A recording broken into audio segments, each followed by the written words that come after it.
Hi. Morning. Lord help us. I was reading a report this morning on Amazon's work safety, and I'm like, I'm totally, like, I don't know what to say. Like, I really don't know what to say about this one. This one took me by surprise. So we're waiting for the countdown to join other platforms. So in just a few minutes, you realize where we are. And if I sound a tad, it's because live in 5 seconds. Four, three, two, one. Get excited. One. Hey, everybody. Good morning. Thank you so much for joining us. This is Harriet Kamek with Down to Earth, the show in which we talk about the issues that matter. And today on our show, we're going to examine the safety record of Amazon. It's the busy holiday season, and we all place orders on Amazon, and Amazon promises next day delivery. After all, after you've seen the product that you want, you get excited about it coming as soon as possible, right? And Amazon promises now that for Prime members like you and I, we're going to get a product or desired item next day. So I imagine they have fulfillment centers in every city. That's the only way it can be delivered. So, but in that hasty delivery, what is the cost to the workers who are there? So I'm going to tell you a little bit about that. In the meantime, I'm wishing everyone a happy Thanksgiving. I feel sad because I won't see you tomorrow, right? Tomorrow is going to be Thanksgiving. Like everybody else, I'll be cooking and enjoying time with family, right? And sitting down, watching something. And it's going to be football. So tomorrow, we're all going to take time to enjoy football and to enjoy Thanksgiving, right? Right? That's what we're going to do. Isn't that right, everybody? We're going to take time off. We're going to enjoy football and we're going to take time off. I guess everybody is sleeping in late because most of us are off work today. Most people are off work today, right? So most people are already cooking. My daughter asked me if I'm going to make the ham tonight. Typically, I make the ham the night before Thanksgiving. And you know, the glaze for the ham, I have a special glaze that I make. I don't buy my glaze and I don't buy my ham pre-done. I make my own ham. I treat my own ham. I like it a certain flavor. So my daughter asked me if I'm going to make the flavor. And she was like, oh. So I'm going to make scalloped potatoes and ham tonight. And tomorrow I'll do the rest. And what do you have for dessert for Thanksgiving? I have key lime pie. I used to do apple pie. And then one year I introduced key lime pie and lemon meringue pie. And Thanksgiving hasn't been the same since. I mean, if we don't have key lime pie for Thanksgiving, Christmas, and New Year's, it's not the holiday season around my house. So this year we're going to have, as usual, key lime pie. And for us, the thing with Thanksgiving are the sides. That's what we go crazy over. Here in the Midwest, they do the stuffing in a different way. In most other places in the country, they stuff the stuffing into the bird. Here in the Midwest, they make the stuffing as a side. So the stuffing is added to other stuff and they put it in the oven and bake it and call it dressing. I kid you not. So when we first moved to Michigan and discovered this, I was like aghast, like, ew, what was that? How do you do that? Then I tasted it and I'm like, this thing is good. So I've learned to make my stuffing as a side dish. So for us in my home, hey, love you too. The stuffing, the sides are everything at Thanksgiving. So my usual sides, macaroni and cheese. I allow myself to eat macaroni and cheese Thanksgiving, Christmas, and New Year's Day. The rest of the year, it's just too rich. I can't afford to eat it, right? So where the sides around my house, what are your favorite sides? I like mac and cheese, scalloped potatoes. It's life. The stuffing, potato salad. It's life. By the time Thanksgiving is done, we're all off. And then the next day, don't you just live for Thanksgiving leftovers? Is there anybody else who just lives for Thanksgiving leftovers? Like the next day, the day after Thanksgiving, it is live with Netflix streaming. Y'all, it's like hog heaven, right? So we're looking forward to the dinner. I pray everyone has a safe and a happy Thanksgiving season. We're going to lay down the gauntlet tomorrow. We're not going to talk politics, no religion. We're just going to ask each other, ask family members across the table. Don't ask people what they're thankful for. Don't go there. That one is going to stir up some stuff. Don't ask. Just tell them. Just ask everybody. Just say hello. Just say, hey, how you doing? Nice to see you. It's nice to see you. Nice to see you. Just say it. Don't ask any questions because the questions are always leading questions, right? So at the dinner table, just say, hey, how you doing? And for those of you who are Americans who are overseas, those in the armed forces and those posted overseas, I know you try to make your Thanksgiving and you become so nostalgic at this time of the year. You can taste the sounds, you can see the stores. I know you miss home, don't you? You miss being home, you miss being home in America. I know how that can feel. And you're just like, man, I just want to go home. I just want to be home. You're thankful you're so well, that's something to be thankful for. Kudos to you, right? So tomorrow, don't ask anybody at the dinner table what they're thankful for. It's going to stir up some stuff. Don't go there. Just leave it alone. Just leave it alone. And I'm just going to watch some football and eat some leftovers. And then maybe come Saturday, I'll go back to my workout. Maybe. No. Because, we typically gain a pound or two after Thanksgiving because you eat everything. So what I've learned to do is I eat from a smaller plate, right? And I measure how much I put on it. And sometimes the real trick is just to look at the plate and you look at the dish and you're like, gosh, it looks so good. And if you just allow your eyes to salivate over it, it kind of satisfies your stomach and you don't have to eat it all, right? Because, some of the stuff they put out, you're like, if I eat that stuff, that's going to give me like, you're on the road for Thanksgiving. Wow. I don't know where you're going to have Thanksgiving dinner, right? Boston Market or something, someplace has it, right? I know my kids, we have a tradition that after Thanksgiving, we sit down and watch a movie. And typically they choose a scary movie. So over the years, when family used together, and we used to watch a scary movie, and they used to go bonkers over that. Like we would just always sit there like, ah! So happy Thanksgiving, everybody. I pray peace and love and joy be yours during this season. And of course, be safe, right? Nobody goes outside to go fry a turkey now. That's not safe. Say it's not safe. It's not safe. Don't go frying a turkey or something like that, right? Right. So today on our show, we're going to talk about Amazon's safety record. Because I don't know about you, but in the last several years, like everybody else, I fell in love. I too fell in love with Amazon. You like when I put my glasses on? I look like the librarian, don't I?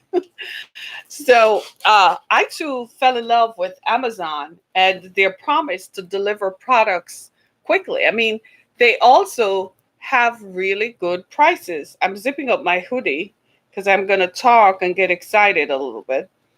And there we go. Right? And they're true to their promise. Leave my glasses on.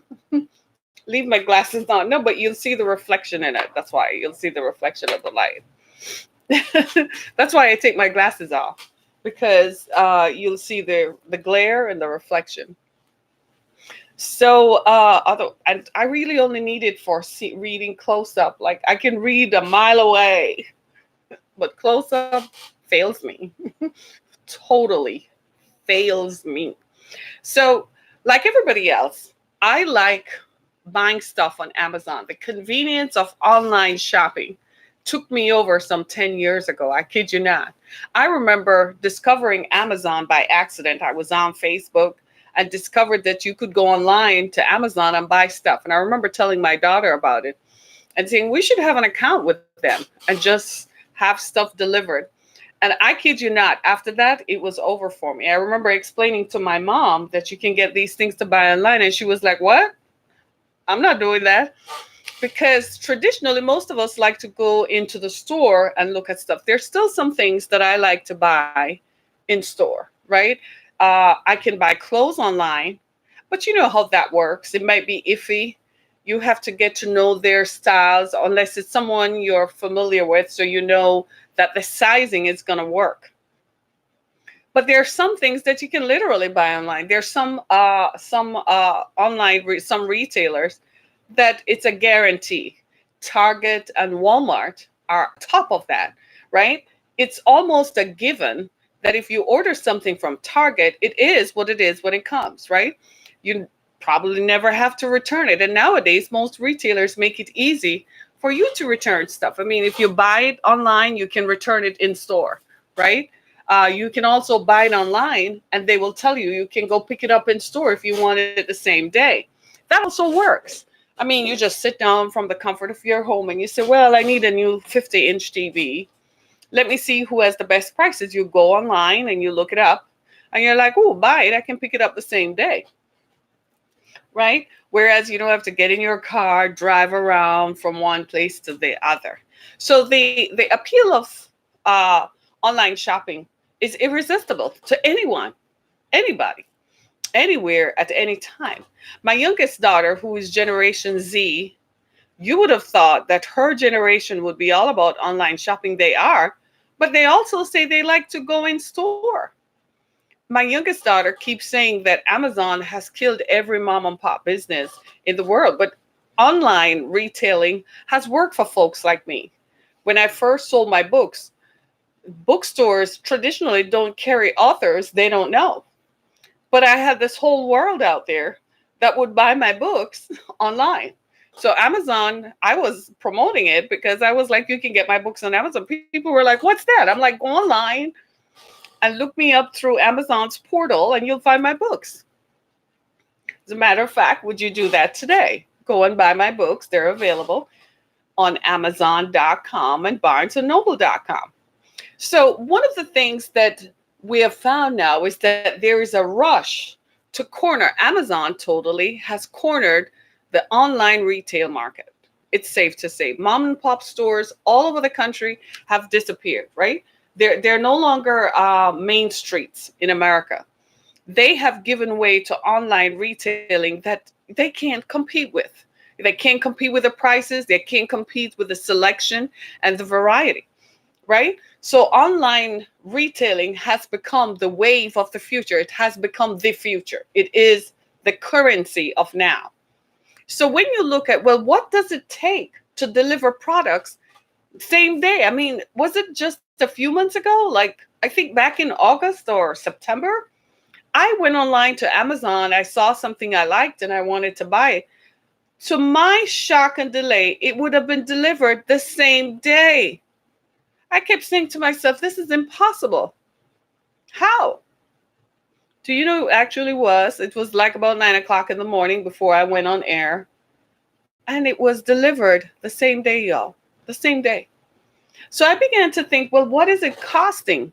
I had seen some reports online that it was costing that workers had to pee in a bottle, delivery workers had to pee in a bottle because they're given these exhaustive quotas that they have to fulfill. And if they don't fulfill the quotas, then they can't work. Let's face it, people need jobs, right? The way the economy is structured, the way the society is structured, you don't have a job, you're not going to live. How are you going to pay your rent? How are you going to pay your car note? How are you going to pay insurance? How are you going to buy food? How are you going to live? Right? So you have to have a job. So today we don't have careers, we have gigs, right? So Amazon job is not a job, it's a gig because there's no guarantee that you're going to be there tomorrow. In fact, you're given a quota to fulfill. And if you don't fulfill the quota, then you don't make it. So after the show, I'm going to post the link on my Twitter feed so you can go read the story for yourself. So a networking online newspaper did a report called Reveal. And what they have found are some shocking things. And this is coming from the Center for Reporting, right? And what they do, you all have heard of OSHA, the Office of Safety Administration, Health Administration. OSHA used to be the go-to for all industrial complexes. Good morning, right? So if you were involved in industry, OSHA was the standard. In every state had their own OSHA, and then there's of course federal OSHA. Well, under the previous administration, under Obama, they were proposing that all industries publish their injury reports online. Under the current administration, they decided not to. The current administration removed that. So now you can't go to OSHA, look up an organization, and see what their injury reports are. But federal law says if you worked for a company or you are currently working for a company, you are entitled to seeing what their injury reports are. They couldn't change federal law, but they could change policy. Do you see what I'm saying? It is what it is. It is each administration favoring their favorite guys, their friends, or favoring people whom they like. So they're going to do things for their friends, right? Don't look at me like that. If you go into power, aren't you going to look out for your friends who helped you get into power? You're going to do what it takes so your friends keep you in power, right? Right. So that's what Donald Trump does, right? He does what his friends like. It is what it is, right? So one administration said post it online so the public can see it. Another administration said, nah, it's just a matter of policy. You don't have to put that up there. Nobody needs to know how bad you are, which in itself is a danger because then you don't know what happens in industries where workers are exposed. For instance, in coal, probably, right? So in this particular case, Amazon operates 110 fulfillment centers across the country. That's interesting. But they're a model for automation and speed. I mean, they use robots to unpack all that stuff that gets shipped. They use robots to deliver to people who are called pickers. The pickers stand in one place and their job is to take the box from the robot, right? So when you get hired for the job, they tell you how much you're going to lift. They tell you that you're going to squat to lift, right? And you're going to reach to put stuff up. Don't stand on a ladder. Don't try to jump up to get stuff or pull stuff down. The problem is they give you a quota to fulfill. The robots, they say, are contributing to the speed. The robots deliver the boxes faster than a human being can grab the box to pack the box. Naturally, injuries have increased. Amazon issued a statement saying they kind of know that injuries are there, but they create a safe work environment. Well, what the heck is a safe work environment if your injury rate is 9.6 times higher than the national average? The national average is 4 times. I remember reading stories here in Detroit about the auto industry and their safety records, right? And how high their safety records were and how they were held accountable for maintaining safe workplaces. If it's good for the goose, it's good for the gander. If it's good for the auto industry, then it should be good for Amazon to maintain a safe workplace. If I'm going to continue buying Amazon products and you're going to continue to make Jeff Bezos the richest human being on earth, I think the least he can do is the people who are getting paid $15 an hour is try to make it as safe as possible for them. Might as well don't hire human beings at all. Why not just use robots? Since the robots don't have to be sick, since robots don't have back injuries, since robots don't have to squat, because after all, they're machines, since robots uses robotic arms to lift stuff, why use human beings? Just use robots all the way, because human beings can't move and fast like that. In fact, in the auto industry, for instance, it's regulated by union standards, the agreement between the unions and the auto companies. The auto companies would probably do the same thing like Amazon, except they have long-standing union agreements. And the union agreements are such, they can't break the union apart. Now you understand why they need unions. Now you understand why big business does not like unions, because unions protect workers' rights. Do you see the picture now? So when the rest of you are saying, well, it looks like we don't need the United Auto Workers now, it's because you don't work in an industry where your rights need to be protected. And many of you do, because if you work in an office, most of you are working in states that have what? at will employment, isn't it? Right? That means they can fire you without cause. That means they hire you for 90 days and they fire you within 90 days because they can't keep you for 6 months because then they'd have to pay you benefits. There's no such thing as employers feeling morally obligated to keep people or hire people. All they're looking at is the bottom line.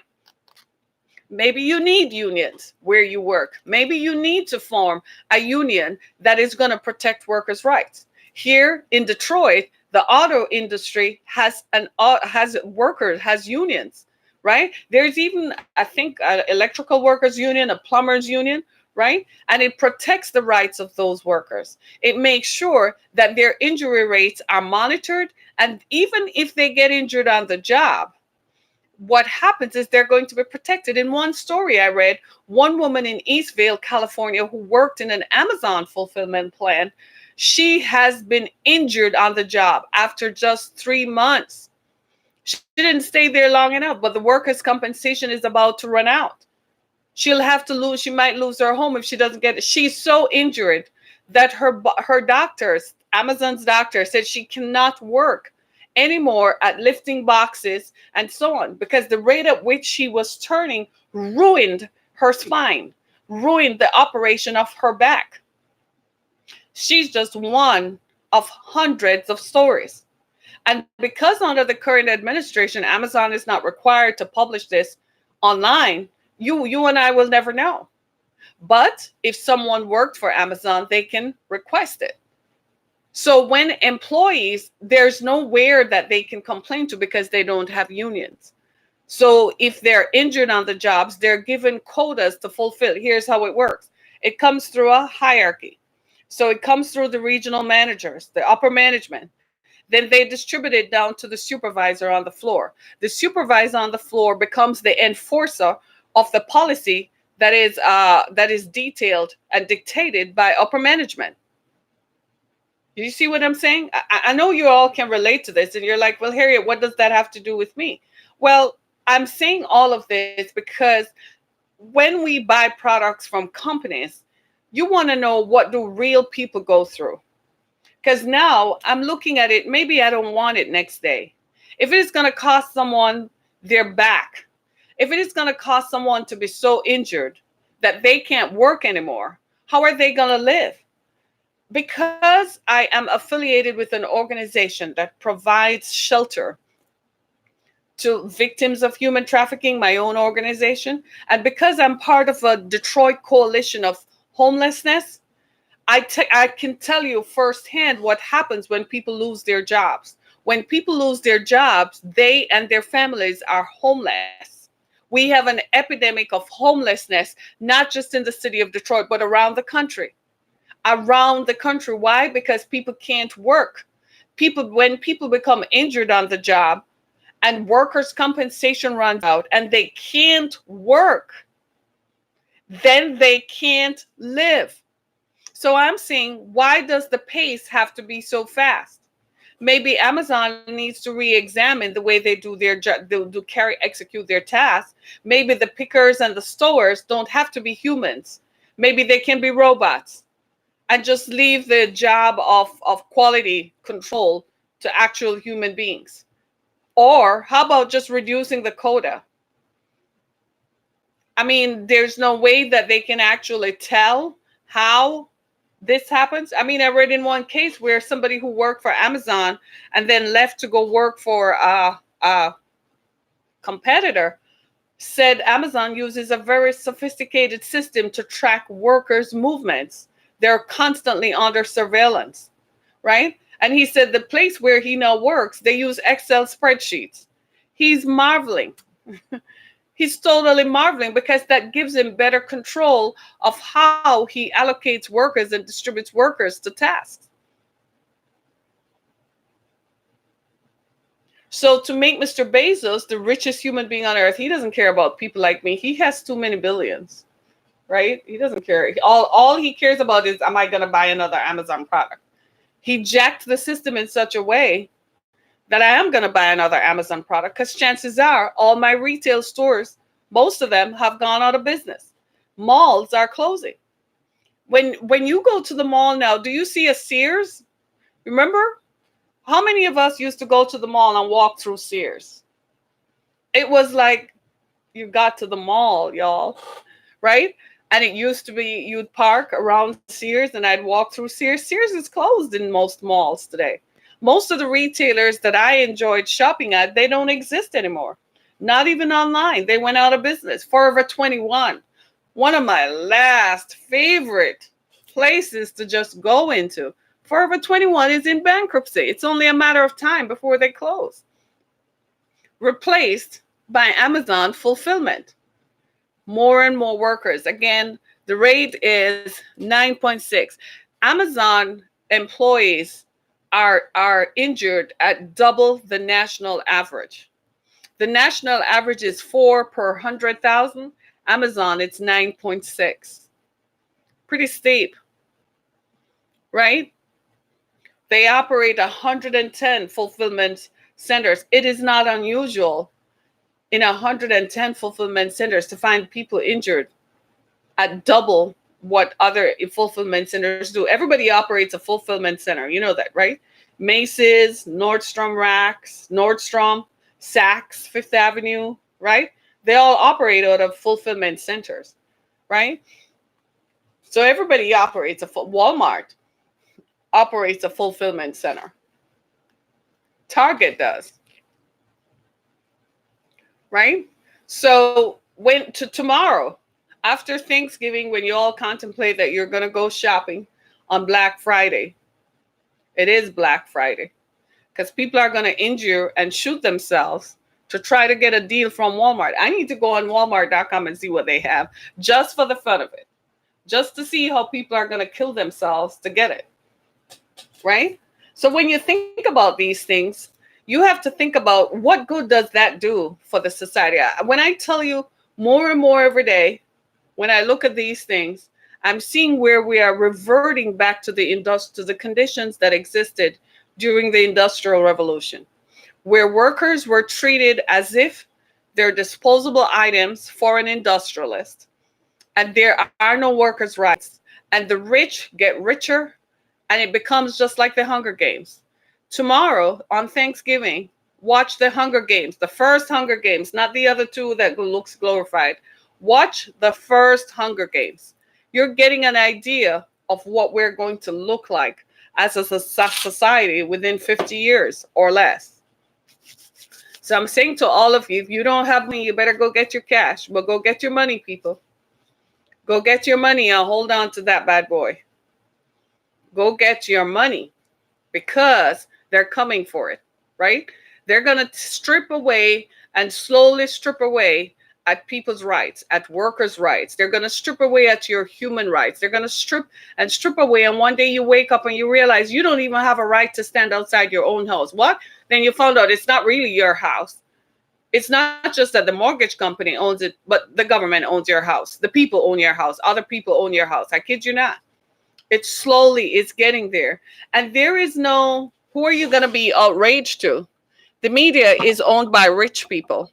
So they control anyway what you're going to say or what you're going to do. So who are you going to complain to? And they have their people. They have their soldiers, their foot soldiers, whose job it is to go out and reiterate the policy. Anybody know a foot soldier? You need to talk to the foot soldiers. You ever notice the foot soldiers rely on having access? Every now and then, the power structure will give them a little thing, and they get so hyped on just having access to them. They don't even realize that when the time comes, they won't have anything. That they're just part of the cog in the wheel.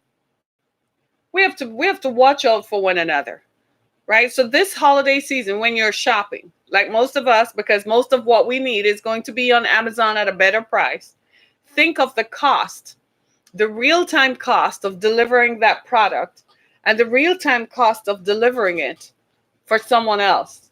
It is more expensive than you think.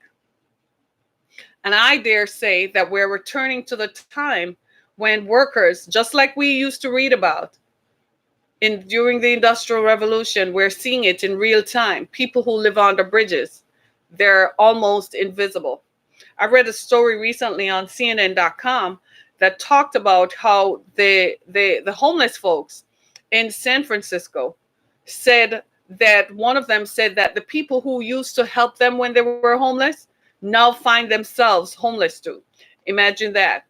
Because as the society grinds and as it continues to grind, the society is ever grinding, the economy is ever grinding, and the grind is not helping those of us who are without. The grind, as it grinds, it's leaving more and more people are dropping off the wheel, people seeing their standards of living being eroded, their standards of living, what they could have access to, what they could afford, gradually that is being eroded over time.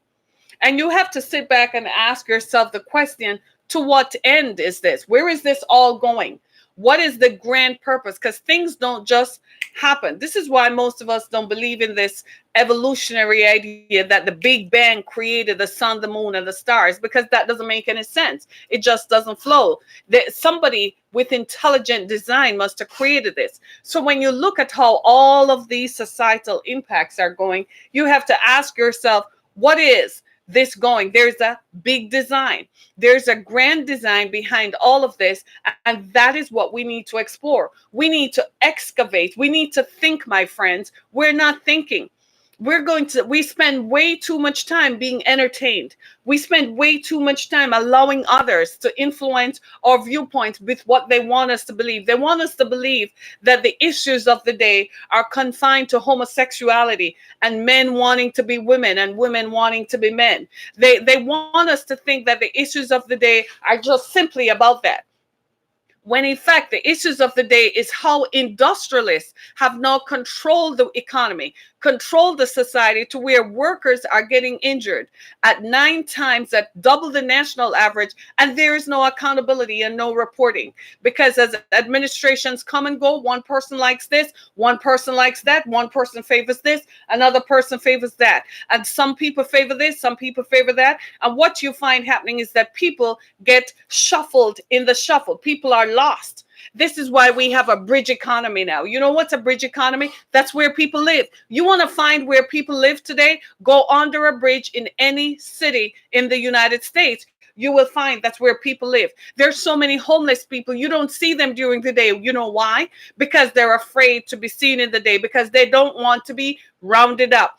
When they get rounded up, where do they go? They become criminalized. Where do they go? They go to jail. Then what happens when they go to jail? They're tried with a crime. They're too poor. They don't have a phone to call anybody. They don't have a lawyer. They don't have family who have anything can put them up so they can get out of jail. So they end up being in the prison system. When they end up in the prison system, where do they end up? Working for free. This is the grand design. Watch the Hunger Games. We're fast entering that era when this is what the society is going to resemble. And you know, all of this is going to happen while you and I are asleep at the switch. You and I will be asleep. You and I will be sitting there watching all this happen in real time. Right now, we're seeing it and we're not talking about it. We're not asking questions about it. We're not saying anything. You drive past people on the street all the time. Are you helping them? Do you ever give a homeless person $1? Have you ever thought this year, when you look at, you're going to go buy stuff you don't need, and you're not going to contribute to a homeless shelter or somebody providing food for people who are homeless? Watch this. You know what else you're not going to do? Put aside some money so that you yourself never find yourself. Every time I see someone, I say, but for the grace of God go I. And I ask myself, what are you doing to make sure that never happens to you nor your children? This is why I say to all of you who are paying highfalutin rent because you want this kind of address, you need to re-examine that. You're paying highfalutin mortgage to live in an address because it makes people have a different perception of you. Watch that perception foolishness. Go pay rent that you can afford. Go pay mortgage that you can afford. Go buy yourself a house that needs to be fixed up. Fix the house up. Put yourself in it. Get your friends and family by the one next door and fix it up. And before you know it, you have increased and added to the value of your own home. Instead of paying rent at $1,800, I watch young people graduate from college, and the first thing they want to do is to go show off how independent they are. And you go take on a rent, $1,100 a month. People don't think. We're not sitting down and writing it out. I asked my children, write out how much it costs. I used to write out, I said, this is how much I earn. This is how much it costs us to live. So they grew up with an awareness. I used to make them log into my account online and show them and ask them how much money is left. You want me to do something now? How much money is left? Well, the rent hasn't gone through. The car note hasn't gone through yet. But here's how much money we have. Let's see what we can do. So they grew up with an awareness. My oldest daughter tells me when she went to college, she could tell her friends how to apply for a loan, how to apply for a credit card. She could explain to them how to log into their account and how to open a bank account and so on. Do you see what I'm saying? These are the issues that matter. So while you are Friday, sit down and do your own forensic accounting. Look back over the year and see where you spent money. And say to yourself, is this really where I want to put my money? Or do I want to have more money in the bank? Or do I want to have more stuff? Because what is becoming increasingly clear that your net worth is real. If you don't have net worth, you don't have any value to the society. So for those of you who are paying high rent, right? Think about what is your net worth. People talk about this all the day. Do some forensic accounting. When you do it, it's going to motivate you. When you look at how much you saved or how much you didn't save, it's going to make you say, I've got to change it. And all of us are waking up in the middle of the night thinking something is off somewhere. All of us are waking up in the middle of the night with that voice saying, we got to change something, we got to change something. Do you see what I'm saying? Do you see where I'm coming from? Friends, we've got to change the way we think.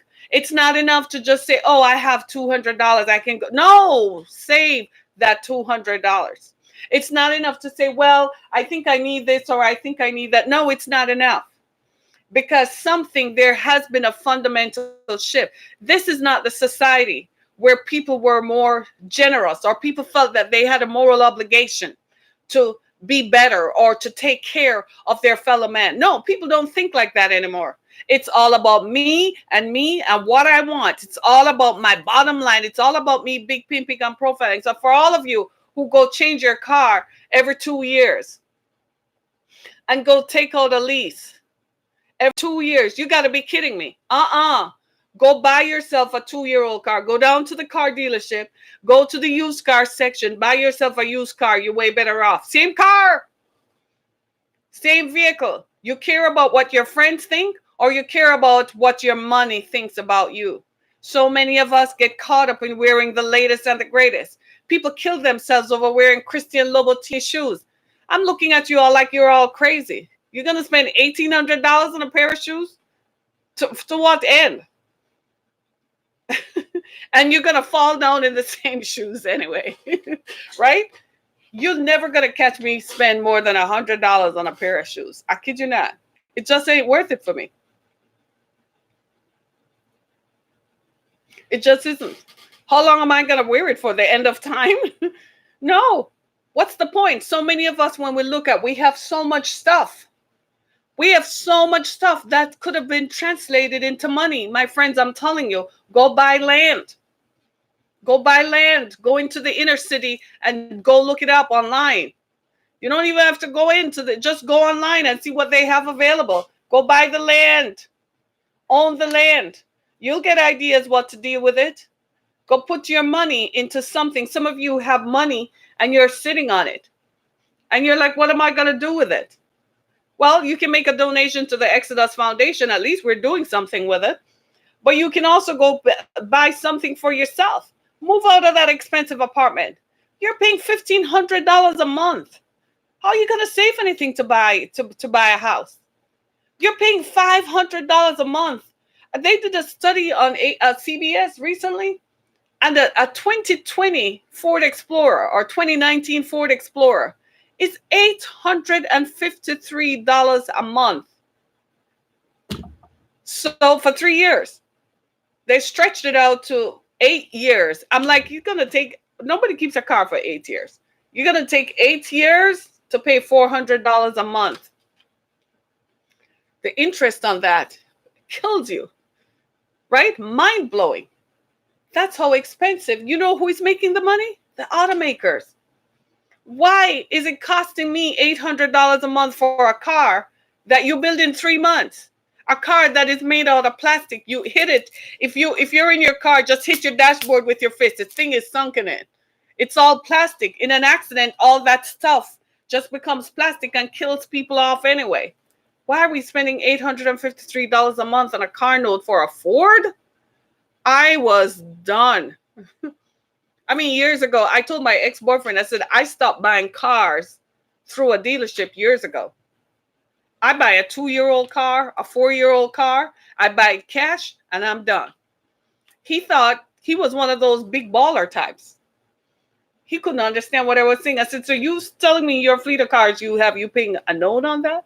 I said, just take pen and paper, add up how much you're spending. He said, but I thought, I just absorbed in business costs. I said, cut it out. Go buy the car. Cash.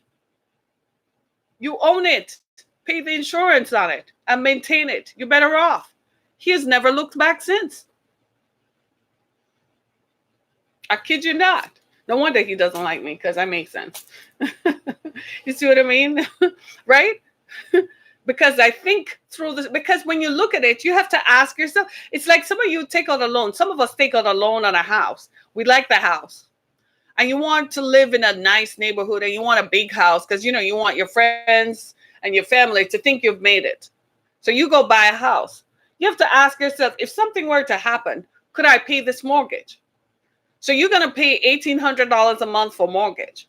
You have to ask yourself, could I pay this mortgage? If not, go take out a house where you can pay a mortgage for $750 a month. I don't understand that. Do you see what I'm saying? Why would I do that? Somebody I know was paying mortgage of $450 per month in a nice neighborhood, nice neighborhood, nice city, but had this unfathomable quench to live downtown, and would rather go pay rent twice the amount than have equity in a house. Couldn't see the value of it. Sometimes I wonder, what is money worth to people? If you want to question what money is worth, think of the Hunger Games. That will tell you what stuff is worth.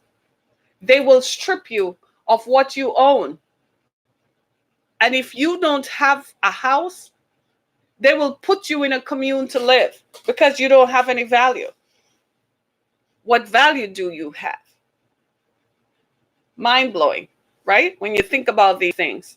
So think about this shopping season, when you're going to shop, what does it cost? What is the opportunity cost for me to buy this? What is it costing the workers? It's maiming and killing people. If they can't work, from my perspective, they're going to be homeless. I don't think I like that. I don't think I like that at all. So, for more information about what we do, thank you so much for joining me on this broadcast today. I got to go, getting to wrap up. Go to my website, theexodusfoundation.com. Thank you for visiting. Make a contribution. Just click right on the homepage, make a contribution to what we do. Just make a contribution. Whatever amount you give, it's going to help us keep people off the streets, right? We're one of the providers of shelter in the Detroit area. Help us, right? Can you help us?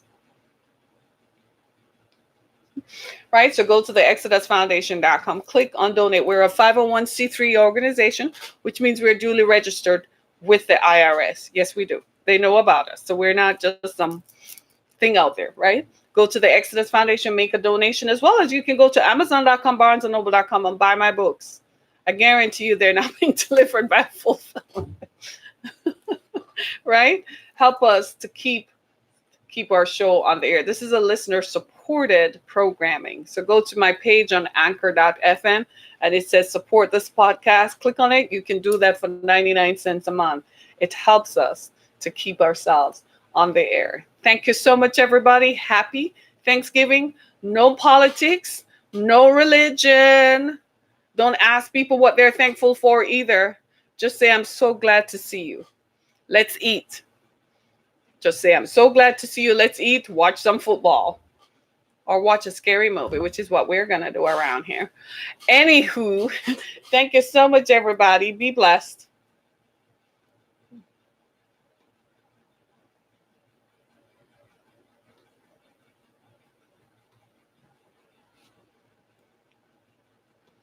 Bye.